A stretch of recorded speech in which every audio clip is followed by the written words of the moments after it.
Class of 2019, very special class. I want to take you back to January 29, 2016. You were just finishing your 6th month of your first year here. And some of you went to a town hall with the new dean. Do you remember that day? I was just getting started and meeting lots of people.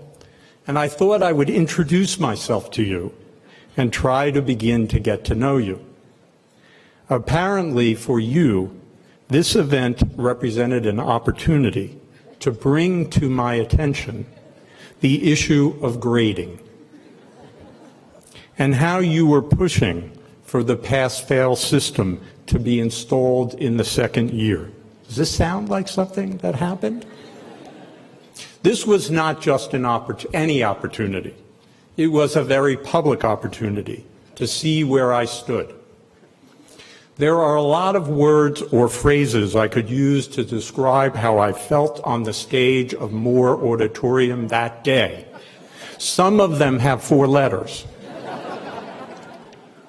But let's just say I was surprised.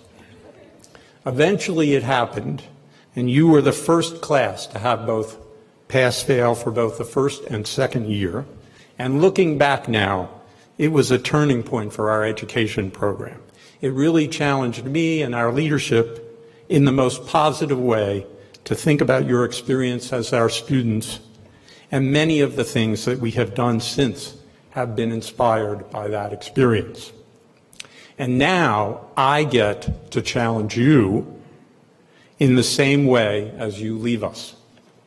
And please notice that I am challenging you publicly. Here it is. Promise me, promise all of us on this stage and your families who are here that you will never be satisfied with a pass in your practice of medicine.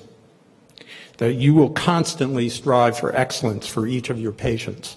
That you will dedicate yourself to the professional philosophy of continuous improvement. This is deeply important to me and all of us, all of your faculty.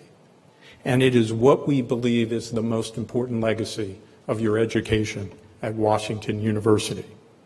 What do I mean by professional philosophy of continuous improvement? First, you will practice with rigor, always checking the evidence. And remember, the evidence builds over time, or it does not. And so you have to keep abreast of it. By the way, this is why we do research and believe deeply in the value of research. Second, you will open yourself to your own criticism. And how will you do that? You will continuously monitor your outcomes and compare them to your peers. And if necessary, find out what your peers are doing better. And never be satisfied with how well you are doing. This is what all of the faculty behind me do every day. What am I going to do today to bring more value to my job, to my patients, to my world? Yesterday is over and forgotten. Today I must do better. Today I must do more. Here I want to tell a story. I believe most of you know this story, but I'm going to tell it again because it is so meaningful for our profession. It is a story told by Atul Gawande in one of his first essays in the New Yorker, published in 2004. The title is The Bell Curve. The subtitle reads, "What happens when patients find out how good their doctors really are?" And another subtitle says, "Doctors like to think that they're doing their job as well as it can be done, but when you measure their results, the spread is wide." It describes a child with cystic fibrosis who lives in Ohio and is taken to specialists at Cincinnati Children's Hospital. Cincinnati has one of the finest and most successful children's hospitals in the world. And yet, at the time of the story, its cystic fibrosis program had come to recognize that its outcomes were not good and leadership there had decided that it must begin an entirely new process to improve. How did they know about their outcomes? It turns out that the Cystic Fibrosis Foundation, the CF Foundation, continuously collects and curates outcome data from all of the children's hospitals and had been doing it since 1964. At this point in the story, Gawande points out that the data from the CF Foundation always conforms to the bell curve. This is a really profound observation and a hard one for us to hear, both as doctors and as patients. Most of the programs are average. A few are performing much better, and a few are performing worse. And the differences are not trivial. At the top centers, children with CF at that time were living to age 46 compared to age 30 at the average ranking center. As the story is told, the CF doctors at Cincinnati Children's have decided they're going to follow the advice of Don Berwick. Berwick started the Institute for Healthcare Improvement in Boston and is one of the fathers of what we now call the patient safety movement. He played a key role in the two monumental reports from the Institute of Medicine of the National Academy of Sciences to Error is Human in 1996 and Crossing the Quality Chasm in 2001. Berwick's seminal message was that the medical profession needed to do two things: measure itself and be open about the metrics internally and externally. To Berwick, the ideal world has doctors and hospitals routinely comparing their performance to their peers and sharing the data with the public. Everything from complication rates to how often a drug is ordered for a patient is delivered correctly and on time. He argues that openness drives improvement. And so at Cincinnati Children's, the CF program, doctors, nurses, social workers, together with hospital leaders, stood in front of the families of these children and told them that their results were in the bottom ranking nationally, and then presented their plans to improve. Amazingly, not a single family left them. Gawande then describes what he saw at the top performing CF center, which was at University of Minnesota, and how it was different from what he saw in Cincinnati. To sum it up, he sees a very experienced physician leading the center, relentless dedication to outcome data, relentless efforts to improve, and open sharing of the data with the patients and the families. Yes, the families see all of the data and participate in the plans to improve.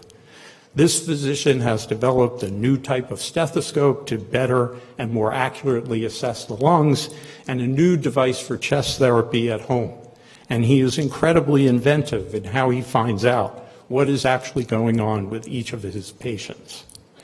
For instance, he describes in a routine visit for a 17-year-old girl, he spends the entire time probing her to find out why her lung function had dropped several points to 90% of predicted since her last visit 3 months before. Pushing and probing this teenager, as hard as that is. He eventually finds out that she had a new boyfriend and is working at night, and both of these were preventing her from chest therapy and taking her meds. And then he works with her on a plan to help her manage these new challenges. For me, I tear up when I read this even now because I know how much this persistence and this effort means to the family and what this young lady will eventually feel about how he gave her extra years of life.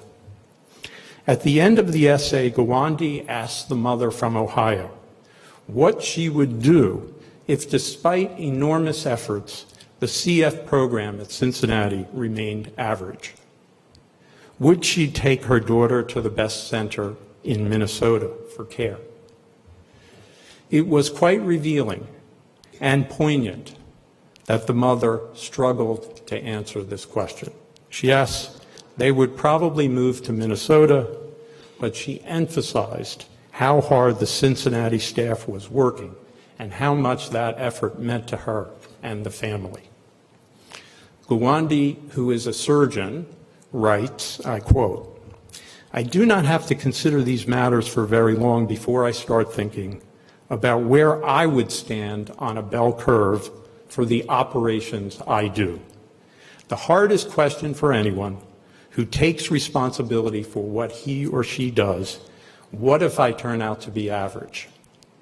If we took all the surgeons at my level of experience," this is Gawande speaking, "compared our results and found that I was one of the worst, the answer would be easy. I'd have to hang up my scalpel. But what if I were a C? How could I justify putting patients under the knife? I could tell myself, someone's got to be average. If the bell curve is a fact, then so is the reality that most doctors are going to be average. There is no shame in being one of them, right? Except, of course, there is. Somehow what troubles people isn't so much being average as settling for it. Everyone knows that averageness is, for the most of us, our fate. And in certain matters, looks, money, tennis, we would do well to accept that. But in your surgeon, your child's pediatrician, when the stakes are our lives and the lives of our children, we expect averageness to be resisted. And so I push myself to be the best. If not the best already, I believe wholeheartedly that I will be. And you expect that of me too." End quote. So this is what I'm asking from you, our graduates, today. Rather, what I am demanding from you today. Practice medicine with rigor. Stay true to the evidence. Be skeptical of your own paradigm. My wife, Dr. Barbara Colan, who's behind us here, has a favorite thing she says to me almost every chance she gets. And she is always very delicate and diplomatic with me. She says, "David, don't drink too much of your own Kool-Aid." And by this she means it's a trap to think that you always have the answers and the right way to do things. Yes, that's why each of you has a packet of Kool-Aid at your seat to remember this day. And now I want you all to find that packet and raise it up and repeat after me. I will be relentless. I will never settle for average. I will never drink too much of my own Kool-Aid.